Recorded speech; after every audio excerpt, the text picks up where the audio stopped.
Hello guys, my self Rishu Verma. तो आज हम लोग पढ़ने वाले हैं सेल मेम्ब्रेन के बारे में in the discipline of physiology. So let's begin our video. So here topic is cell membrane. Prokaryotic और यूकैरियोटिक सेल इंक्लोज होती है एक सीमे परमेबल मेम्ब्रेन के द्वारा। सीमे परमेबल मेम्ब्रेन ही सेल मेम्ब्रेन होती है और इसका दूसरा नाम है लाइक प्लाज्मा मेम्ब्रेन और प्लाज्मा लेमा। इसका वर्क क्या होता है, ये सेपरेट करता है interior of the cell from outer environment.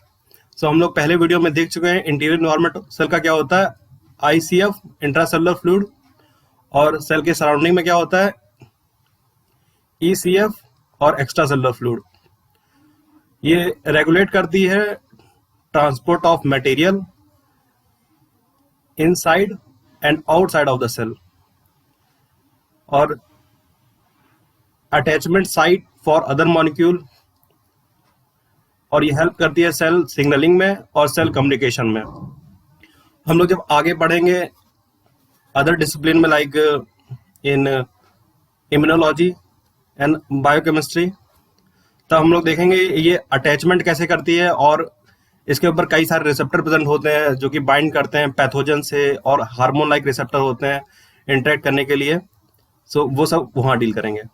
Thickness of membrane 7.5 से 10 नैनोमीटर के अंदर होती है, और सेल मेम्ब्रेन का कंपोजिशन इंटायरली प्रोटीन और लिपिड से मिलके हुआ होता है। मेजरली ये दो कंपोनेंट होते हैं सेल मेम्ब्रेन में, और यहाँ पे कंपोजिशन है सेल मेम्ब्रेन का 55% of protein, phospholipid 25%, cholesterol 13% and other lipid molecule 4% होते हैं, और कार्बोहाइड्रेट 3% होता है। तो हम लोग अब यहाँ पे देखने जा रहे हैं डायग्राम। ये सेल मेम्ब्रेन का डायग्राम है। तो यहाँ मैं फॉस्फोलिपिड से स्टार्ट करता हूँ। फॉस्फोलिपिड बना हुआ होता है पोलर हेड और नॉन पोलर टेल से, और यहाँ पे दो टाइप की प्रोटीन प्रेजेंट होती हैं, integral protein and peripheral protein. Majority of protein integral protein होती है इन प्लाज्मा मेम्ब्रेन में, और यहाँ पे एक एग्जांपल है इंटीग्रल प्रोटीन का, चैनल प्रोटीन। और जैसे कि पहले हम लोग पढ़ चुके हैं कि सेल मेम्ब्रेन सेपरेट करती है आईसीएफ को ईसीएफ से। पेरिफेरल प्रोटीन पेरिफेरी पे भी प्रेजेंट होती है, और इस पेरिफेरल प्रोटीन से कार्बोहाइड्रेट की चेन लगी हुई होती हैं, जो कि यहाँ पे एसिमेट्रिक स्ट्रक्चर देती हैं सेल मेम्ब्रेन को। एसिमेट्रिक क्यों? क्योंकि यहाँ पे सेल मेम्ब्रेन में कई जगह जगह पर इंटीग्रल प्रोटीन पाई जाएंगी और पेरिफेरल प्रोटीन होंगी, पेरिफेरल के ऊपर कार्बोहाइड्रेट की चेन प्रेजेंट है, तो यहाँ पे सिमेट्रिक हो ही नहीं सकती है। तो अपनी मेम्ब्रेन जो है वो एसिमेट्रिक नेचर की है। क्यों है? क्योंकि प्रोटीन का यूनिक ओरिएंटेशन होता है इन मेम्ब्रेन में, और external location of carbohydrate attach to the membrane protein, इसलिए ये एसिमेट्रिक नेचर की होती हैं। सो अब हम देखेंगे कंपोजिशन, सेल में कौन कौन से मॉलिक्यूल है, उनका कंपोजिशन कितना होता है सेल मेम्ब्रेन के अंदर। सो सबसे पहला है लिपिड। लिपिड अप्रोक्सीमेटली 40% होता है, और यहाँ पे फॉस्फोलिपिड का कंट्रीब्यूशन 25% होता है। फॉस्फोलिपिड बना हुआ होता है एक पोलर हेड और दो non polar tails. Polar head बना हुआ होता है फॉस्फेट ग्रुप से और ग्लिसरॉल से। कोलिन का काम यहाँ ये है, ये एक्स्ट्रा पोलर कैरेक्टर देता है हेड को, और नॉन पोलर टेल बनी हुई होती है फैटी एसिड की, जो कि हाइड्रोफोबिक नेचर की होती हैं, और हेड जो होता है पोलर हेड वो हाइड्रोफिलिक नेचर का होता है, और ये अरेंज होती हैं बाइलेयर फैशन में। और यहाँ पे कई सारे फॉस्फोलिपिड आपस में इंटरेक्ट करते हैं बाइलेयर मेम्ब्रेन में। हाइड्रोफोबिक इंटरेक्शन होता है यहाँ पे, जो कि वीक इंटरेक्शन है, जैसे कि यहाँ इस डायग्राम में दिखाया गया है।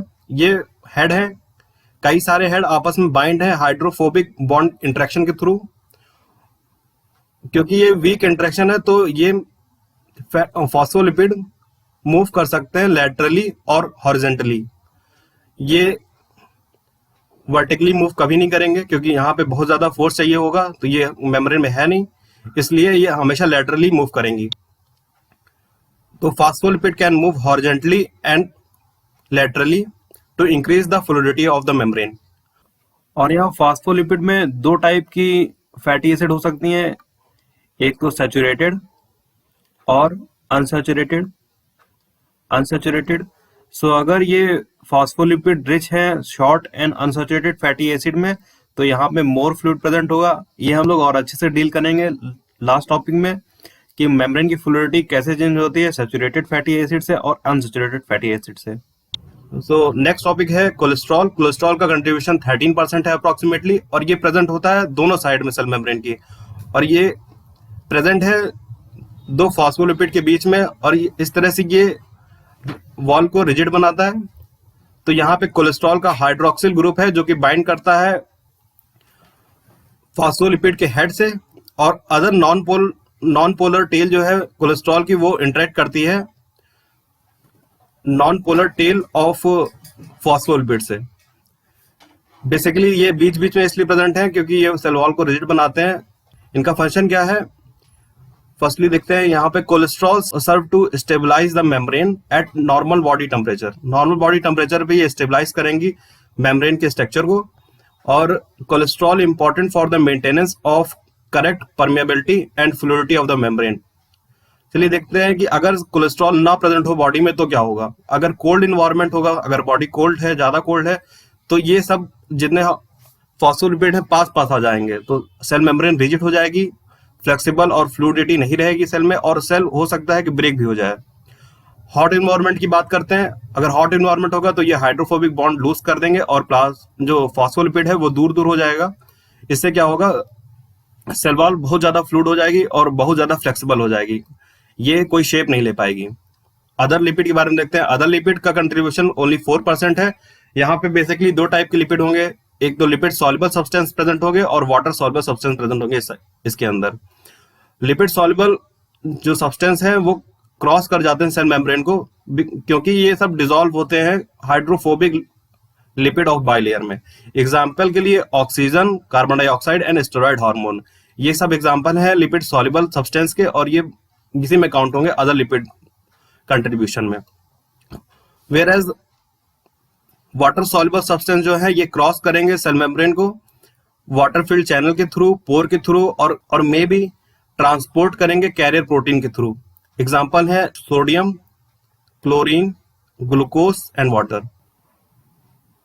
तो यहाँ पे हम लोग बात करने वाले हैं प्रोटीन के बारे में। प्रोटीन का कंट्रीब्यूशन अप्रोक्सीमेटली 55% होता है सेल मेम्ब्रेन के अंदर, और सेल मेम्ब्रेन के अंदर दो टाइप की प्रोटीन प्रेजेंट होती है, integral protein and peripheral protein.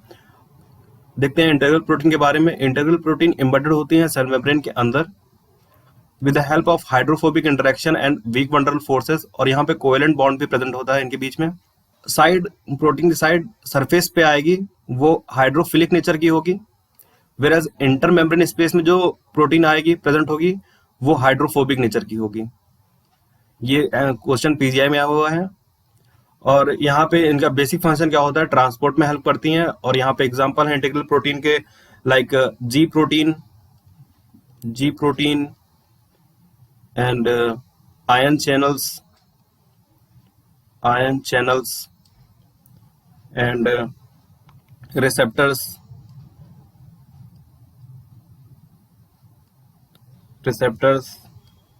और ट्रांसपोर्ट प्रोटीन। पेरिफेरल प्रोटीन क्या होती है, पेरिफेरल प्रोटीन अटैच करती है इंटीग्रल प्रोटीन से, और कभी कभी ये प्रेजेंट होती है सेल मेम्ब्रेन के ऊपर ही।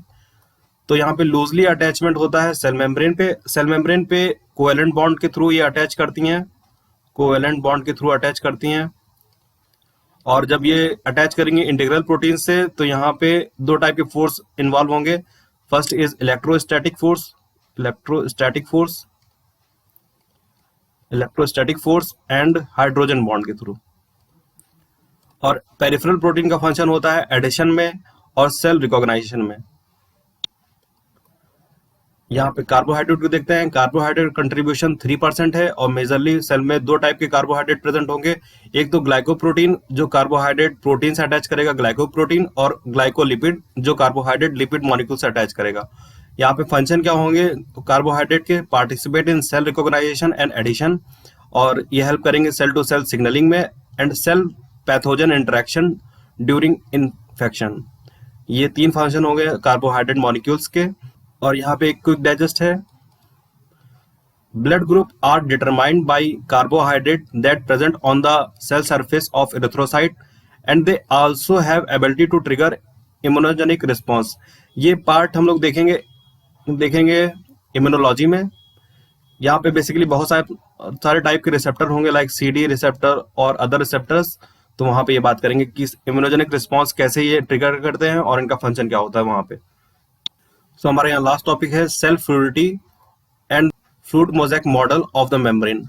सो ये मॉडल दिया गया था सिंगर एंड निकोलसन के द्वारा in the year of 1972। According to this model, integral proteins are like iceberg floating in the sea of phospholipid. Fluidity of the membrane is determined by, हम लोग मेम्ब्रेन की fluidity determine कर सकते हैं उसके lipid content के द्वारा, lipid content कि उसमें लिपिड कंटेंट कितना है, एंड द टेम्परेचर। जब हम लोग सेल मेम्ब्रेन को डिटरमाइन कर रहे होंगे तो टेम्परेचर, कौन सा टेम्परेचर है, कितना टेम्परेचर है सेल मेम्ब्रेन का या सराउंडिंग का।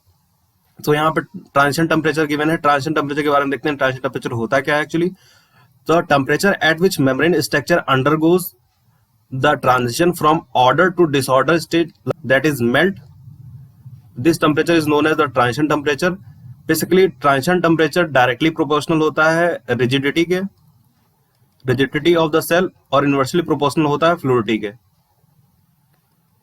के। अगर ट्रांजिशन टेम्परेचर किसी मेम्ब्रेन के लिए ज्यादा है तो वो ज्यादा रिजिड होगी और कम फ्लूइडिटी होगी उस मेम्ब्रेन की। ये कॉन्सेप्ट बहुत इंपॉर्टेंट है क्योंकि यहां से काफी क्वेश्चन आते हैं। सो हम लोग देखते हैं टेम्परेचर का रिलेशन मेम्ब्रेन फ्लूइडिटी के लिए। As the temperature increases membrane fluidity rises. और ये मेम्ब्रेन फ्लूइडिटी क्यों राइज करेगी, बिकॉज जब टेम्परेचर इंक्रीज होगा तो हाइड्रोफोबिक साइड चेंज जो होंगी वो ऑर्डर से डिसऑर्डर स्टेट में चली जाएंगी, डिसऑर्डर। अगर ऐसा होता है तो क्या होगा, फ्लूइड अरेंजमेंट इंक्रीज हो जाएगा सेल के अंदर, क्योंकि यहाँ पे हाइड्रोफोबिक बॉन्ड जो होंगे सेल मेम्ब्रेन के अंदर वो ब्रोक होंगे और ऑर्डर स्टेट से डिसऑर्डर स्टेट में आ जाएगा, और यहाँ पे फ्लूइड कंटेंट जो होगा वो इंक्रीज कर जाएगा सेल मेम्ब्रेन के अंदर। यहाँ पे नेक्स्ट पॉइंट है presence of unsaturated fatty acid, acyl chain in phospholipid and glycolipid increase the membrane fluidity and decrease the transition temperature. हम लोग जानते हैं फॉस्फोलिपिड बना होता है एक पोलर हेड से और दो नॉन पोलर फैटी एसिड से। सो अगर ये फैटी एसिड सैचुरेटेड होते हैं तो क्या होगा और अनसैचुरेटेड होते हैं तो क्या होगा। अगर अनसैचुरेटेड फैटी एसिड है यहाँ पे तो क्या करेंगे, मेम्ब्रेन की फ्लूइडिटी को इंक्रीज कर देंगे और ट्रांजिशन टेम्परेचर को डिक्रीज कर देंगे। और अगर ये फैटी एसिड की चेन है, अगर मोर सैचुरेटेड फैटी एसिड इसमें प्रेजेंट है और ये लॉन्गर है, नॉर्मल से लॉन्गर है, तब क्या करेंगे, ये डिक्रीज कर देंगे फ्लूइडिटी को और इंक्रीज कर देंगे ट्रांजिशन टेम्परेचर को। और हम लोगों ने पहले वीडियो में देखा है कि transition temperature directly proportional to rigidity of the membrane and inversely proportional to the fluidity. So यहाँ पे अगर टेम्परेचर इंक्रीज हो रहा है तो फ्लूइडिटी डिक्रीज होगी, तो यहाँ पे टेम्परेचर इंक्रीज हो रहा है और फ्लूइडिटी क्या हो रही है, डिक्रीज हो रही है। अब हम लोग देखेंगे कोलेस्ट्रॉल के बारे में। Cholesterol act as a buffer to modify the fluidity of membrane. Cholesterol fluidity of the membrane को मॉडिफाई कर सकता है। ये डिपेंड करेगा टेम्परेचर, किस टेम्परेचर में हम लोग मेजरमेंट कर रहे हैं और देख रहे हैं मेम्ब्रेन को। अगर वो टेम्परेचर बिलो है ट्रांजिशन टेम्परेचर के तो फ्लूइडिटी इंक्रीज करेगी। कैसे, अगर ये ट्रांजिशन टेम्परेचर के बिलो है, ट्रांजिशन टेम्परेचर कम है किसी के लिए, तो फ्लूइडिटी विल बी इंक्रीज। तो यहाँ पे अगर बिलो है तो फ्लूइडिटी इंक्रीज करेगी, increase fluidity.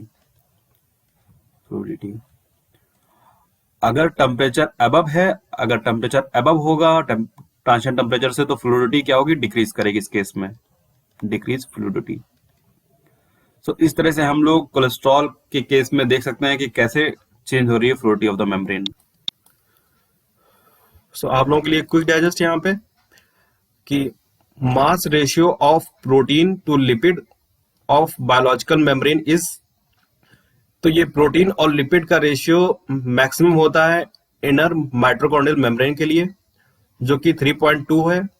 Then sarcoplasmic reticulum के लिए 2 आता है और आउटर माइटोकॉन्ड्रियल मेम्ब्रेन के लिए 1.1 आता है ये रेशियो। और प्रोटीन और लिपिड का रेशियो सबसे कम होता है माइलिन के लिए जो कि होता है 0.23 एंड एरिथ्रोसाइट में ये रेशियो आ जाता है 1.1 के बराबर। सो अब हम लोग यहाँ पे प्रीवियस ईयर के क्वेश्चन देखेंगे एम्स, जिपमर और पीजीआई के। यहाँ पे पहला क्वेश्चन है true about lipid bilayer of cell membrane. Option है asymmetric arrangement of cell membrane component, दूसरा lateral diffusion of ion and symmetric arrangement of cell membrane component, और not made up of amphipathic lipid। सो यहाँ पे पहला option correct है, क्योंकि हम लोगों ने आज देखा कि एसिमेट्रिक अरेंजमेंट होता है सेल मेम्ब्रेन के अंदर, और लेटरल डिफ्यूजन ऑफ आयन नहीं होता है, लेटरल डिफ्यूजन ऑफ प्रोटीन होगा यहाँ पे। सो ये गलत है, सिमेट्रिक अरेंजमेंट है ही नहीं, गलत है। और एम्फीपैथिक लिपिड होता है अपनी मेम्ब्रेन में, जो कि फॉस्फोलिपिड एक एम्फीपैथिक लिपिड है। सो ये भी ऑप्शन गलत है, क्योंकि अपनी सेल मेम्ब्रेन में एम्फीपैथिक लिपिड प्रेजेंट है। सो यहाँ सेकंड क्वेश्चन है membrane fluidity is increased by. So यहाँ पे हम लोग समझते हैं कि जो फॉस्फोलिपिड है मेड अप ऑफ है एक पोलर हेड से और दो non polar fatty acid tail से। और फैटी एसिड दो टाइप के प्रेजेंट हो सकते हैं, सैचुरेटेड और अनसैचुरेटेड। अनसैचुरेटेड, अगर सैचुरेटेड फैटी एसिड है तो फ्लूइडिटी को डिक्रीज करेगा, और अगर अनसैचुरेटेड फैटी एसिड प्रेजेंट होगा सेल मेम्ब्रेन में तो ये फ्लूइडिटी को इंक्रीज कर देगा, फ्लूइडिटी को इंक्रीज करेगा। तो यहाँ पे क्वेश्चन में है membrane fluidity is increased bye, increase किसके होगा, अनसैचुरेटेड फैटी एसिड से। तो यहाँ पे एक ऑप्शन है लिनोइक एसिड, जो कि अनसैचुरेटेड फैटी एसिड होता है। थर्ड क्वेश्चन है transition temperature of lipid bilayer of cell membrane is increased by. Transition temperature को इंक्रीज करना है, इट मींस फ्लूइडिटी को डिक्रीज करना है, फ्लूइडिटी को डिक्रीज करना है। तो फ्लूइडिटी डिक्रीज किसके थ्रू होगी, हम लोगों ने समझा यहाँ पे फ्लूइडिटी डिक्रीज होगी सैचुरेटेड एसिड के थ्रू से। तो यहाँ पे ऑप्शन कौन सा करेक्ट है, saturated, B option. Fourth question है which of the following membrane has highest protein content per gram of tissue. तो यहाँ पे हम लोगों ने क्विक डाइजेस्ट में देखा था कि इनर माइटोकॉन्ड्रियल मेम्ब्रेन का रेशियो सबसे हाईएस्ट होता है। सो डायरेक्ट आंसर है inner mitochondrial membrane. Next question lipid and protein interact by, lipid and protein interact by. यहाँ पे हाइड्रोफोबिक इंटरेक्शन से इंटरेक्शन हो सकता है, क्योंकि हम लोग देखा था फास्फोलिपिड की चेन होती है, फास्फोलिपिड की चेन के बीच में कहीं ये प्रोटीन प्रेजेंट होगी। तो यहाँ पे हाइड्रोफोबिक इंटरेक्शन हो सकता है, हाइड्रोफोबिक एंड कोवेलेंट इंटरेक्शन हो सकता है, and covalent bond. So PGI का क्वेश्चन है, तो यहाँ पे तीन ऑप्शन करेक्ट है। पहला hydrophobic interaction, then the hydrophobic and covalent interaction, and covalent interaction, ये थ्री ऑप्शन करेक्ट होंगे। चौथा ऑप्शन हाइड्रोजन बॉन्ड है, एक्चुअली पेरिफेरल प्रोटीन होती है, वो हाइड्रोजन बॉन्ड और इलेक्ट्रोस्टैटिक बॉन्ड से अटैच होती है सेल मेम्ब्रेन के ऊपर। सो ये ऑप्शन गलत है। नेक्स्ट क्वेश्चन है यहाँ पे trans membrane region of protein is likely to have.